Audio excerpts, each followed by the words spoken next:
Tom Hardy sat in the hospital waiting room as a patient's relative, witnessing the staff's indifference. When he revealed his true identity, the change that followed would shock everyone. The fluorescent lights of St. Mary's Hospital cast a harsh, sterile glow over the crowded emergency waiting room. The smell of disinfectant, mixed with fear and exhaustion, hung heavy in the air as dozens of people sat in uncomfortable plastic chairs, each carrying their own burden of worry and pain.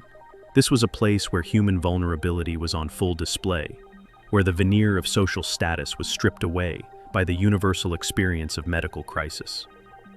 Among those waiting sat a man who looked unremarkable in every way. Tom Hardy had dressed carefully for this role, worn jeans with a small tear at the knee, a faded gray hoodie that had seen better days, and scuffed trainers that spoke of financial limitations. His signature beard was disheveled, his usually groomed hair hung limp and unwashed, and dark circles under his eyes suggested sleepless nights. To anyone observing, he appeared to be exactly what he was portraying, a working-class man overwhelmed by circumstances beyond his control. The story gets more interesting towards the end. Don't forget to subscribe to the channel and write your thoughts before continuing. What no one in that waiting room could have imagined was that the anxious man clutching a plastic cup of terrible hospital coffee was one of the world's most successful actors, worth tens of millions of pounds, conducting the most personal experiment of his career. This was phase 4 of Hardy's year-long investigation into how society treated people based on perceived status. But unlike his previous experiments as a homeless man, restaurant server, or Uber driver, this one was different. This one was real. 3 days earlier, Hardy's mother had suffered a heart attack. While she was now stable and recovering in a private room upstairs, Hardy had realized that her medical crisis presented an opportunity to observe the healthcare system from a perspective he'd never experienced, as a worried family member who appeared to have limited resources. The hidden cameras were minimal this time, just a small device disguised as a phone charger, and another built into what appeared to be a worn backpack. The BBC documentary crew was nowhere to be seen. This wasn't about creating entertainment. It was about understanding how the most vulnerable people in society were treated during their most desperate hours. Hardy shifted in his uncomfortable chair, checking the clock on the wall for the 100th time. He had been waiting for over 3 hours to speak with Dr. Sarah Mitchell about his mother's condition, despite being told repeatedly that someone would be with him shortly. Dr. Mitchell emerged from behind the secure doors that separated the treatment area from the waiting room, her pristine white coat a stark contrast to the chaos around her. At 38, she was an accomplished emergency physician who had seen it all during her 15-year career. Her expression carried the professional detachment that came from years of delivering difficult news to desperate families. Hardy watched her scan the waiting room with practiced efficiency, her gaze skipping over him entirely as she approached a well-dressed elderly gentleman who had arrived only an hour earlier. "Mr. Richardson?" Dr. Mitchell's voice was warm and attentive as she addressed the man in the expensive cashmere coat. "I have an update on your wife's condition. She's stable and we're moving her to a private room shortly." Hardy observed the stark difference in Dr. Mitchell's demeanor as she spent nearly 10 minutes explaining Mrs. Richardson's treatment plan in detail, answering his questions with patience and providing reassurance about the recovery process. As she prepared to leave, Hardy stood up from his chair, his movement catching her attention. "Excuse me, doctor," Hardy said, his voice carrying the quiet desperation of someone who had been forgotten. "I'm still waiting to hear about my mom. It's been over 3 hours since anyone spoke to me." Dr. Mitchell glanced at her clipboard, then back at Hardy with barely concealed irritation. "Name?" "Hardy, Tom Hardy. My mother is Margaret Hardy. She was brought in this morning with chest pains." Dr. Mitchell's expression remained impassive as she flipped through her papers. "Right, yes. She's been stabilized. The tests show some irregularities, but she's not in immediate danger." Hardy waited for more information, but Dr. Mitchell appeared to consider the conversation complete. "Could you tell me more about what that means?" Hardy asked, his voice betraying the anxiety he was genuinely feeling. "What kind of irregularities? What's the treatment plan?" Dr. Mitchell sighed, clearly viewing his questions as an inconvenience. "The cardiology team will assess her tomorrow. Someone will call you if there are any changes." "But could I see her, just for a few minutes?" Hardy's request was met with a shake of the head. Family visits are restricted to immediate family only, and only during designated hours. You'll need to check with reception about visiting times. Hardy felt a flash of genuine frustration. I am immediate family. She's my mother. Dr. Mitchell's tone became noticeably cooler. Sir, I understand you're concerned, but we have protocols. Your mother is stable, and that's what matters right now. The contrast between how she had treated Mr. Richardson and how she was treating him was stark and undeniable. One conversation had been thorough and compassionate. This one was perfunctory and dismissive. As Dr. Mitchell walked away, Hardy returned to his seat, processing what he had just experienced. This wasn't about medical incompetence. Dr. Mitchell was clearly skilled at her job. This was about how perceived social status influenced the quality of human interaction, even in life and death situations. Over the next hour, Hardy continued to observe the subtle hierarchies that governed the waiting room. Well-dressed families were approached proactively by staff members offering updates and comfort. Working-class families like the one he was portraying had to repeatedly ask for information, often receiving terse responses that provided minimal detail. A young woman named Lisa sat across from him, bouncing a crying toddler while trying to get information about her partner, who had been brought in after a workplace accident. Hardy watched as she was passed from one staff member to another, each one claiming that someone else could better help her, until she was eventually told to just wait, with no timeline provided. "Excuse me," Hardy said quietly, approaching Lisa during one of her frustrated attempts to calm her child. "I couldn't help but notice you've been trying to get information. Is there anything I can do to help?" Lisa looked up at him with tired eyes, surprised by the offer of assistance from a stranger. "My boyfriend's been in there for hours. They won't tell me anything, and I don't even know if he's okay." Hardy glanced around the waiting room, noting how several staff members were visible, but none seemed inclined to assist Lisa, despite her obvious distress. "Let me see if I can help you get some answers," Hardy said, walking toward the reception desk.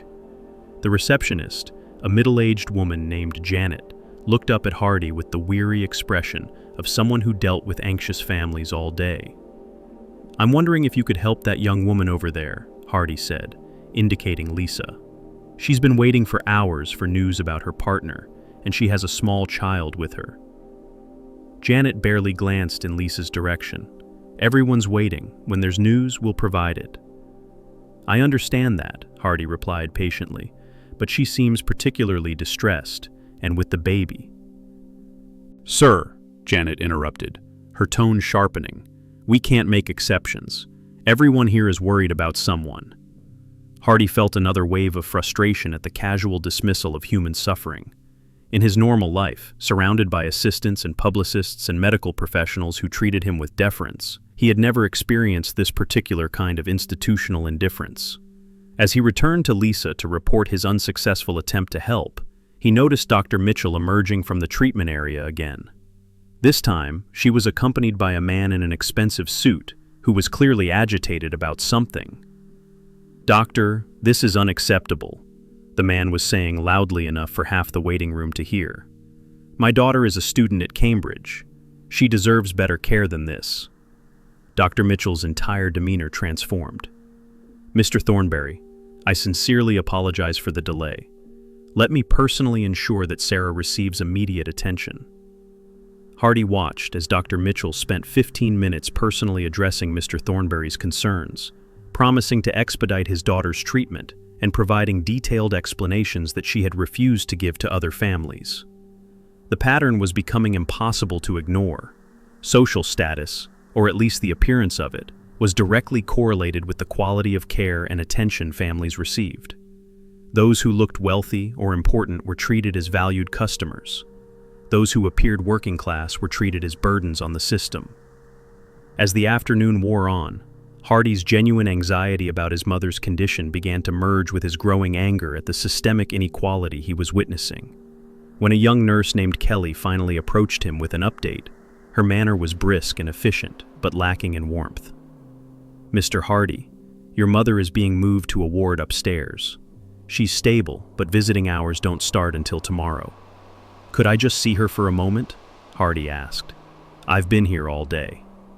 Kelly shook her head without consideration. Hospital policy. Family visits are tomorrow between 2 and 4 p.m. Hardy knew that if he revealed his identity, exceptions would suddenly become possible.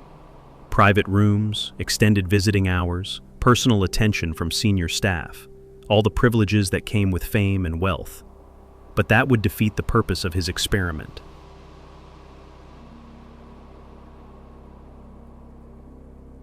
As evening approached and the waiting room began to empty, Hardy made a decision.